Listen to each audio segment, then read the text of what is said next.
এবং আমি দুটো কীর্তন হয়, একটা পাঠ যেটা বাদ্যযন্ত্র ছাড়া, আর একটা কীর্তন নারদ কীর্তন হয়, সেটাকে গান বাজনা সুর তাল দিয়ে, যেটা কীর্তনের আসলে কীর্তনীয়রা করে থাকে।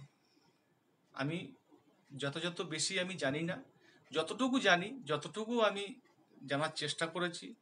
এবং আমার পরম শ্রদ্ধেয় পরম সম্মানীয় শ্রী সুমন দাদাভাই এবং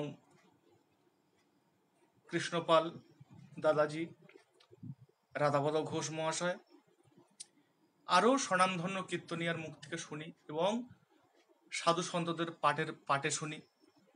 যতটুকু শুনেছি, যতটুকু জানি, আমি অধ্যয়ন খুব বেশি জানি না, অধ্যয়ন করারও আমার ঠিক সময় হয় না। আমার যতটুকু গুরুমুখী পাঠ, গুরুমুখী গান শোনা,